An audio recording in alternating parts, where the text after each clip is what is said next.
FIR register ചെയ്തതിന് പിന്നാലെ നിഹാദും സുഹൃത്തുക്കളും ഒളിവിലാണ്.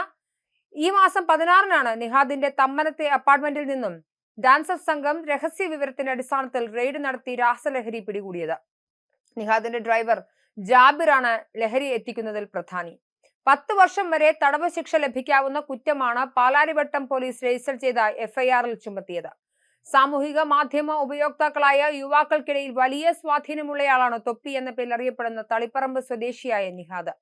അടുത്തിടെ എല്ലാം അവസാനിപ്പിക്കുന്നെന്ന് പറഞ്ഞ് നിഹാദ് രംഗത്തെത്തിയിരുന്നു. വിഷാദത്തിലൂടെ കടന്നു പോവുകയാണെന്നും ഇനിയില്ലത് തുടരാനാകില്ലെന്നുമായിരുന്നു യൂട്യൂബിലൂടെ നിഹാദ് പറഞ്ഞത്. വീട്ടുകാർ തന്നെ സ്വീകരിക്കുന്നില്ലെന്നും പണവും പ്രശസ്തിയും ഉണ്ടായിട്ട് കാര്യമില്ലെന്നും തൊപ്പി പറഞ്ഞിരുന്നു. തൊപ്പി എന്ന കഥാപാത്രത്തെ ഉപേക്ഷിക്കുകയാണെന്നും നിഹാദ് എന്ന യഥാർത്ഥ വ്യക്തിത്വത്തിലേക്ക് മടങ്ങുക മാത്രമാണ് ജീവിതത്തിലേക്ക് തിരികെ വരാനുള്ള ഏക പോംവഴിയെന്നും നിഹാദ് പറഞ്ഞിരുന്നു.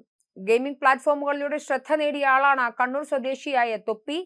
കണ്ണൂർ ശൈലിയിലുള്ള സംസാരത്തിലൂടെ ഫാൻസിനെ സൃഷ്ടിച്ച തൊപ്പി അശ്ലീല സംഭാഷണത്തിന്റെയും മറ്റു പേരിൽ വിമർശനവും നേരിടുന്നുണ്ട്.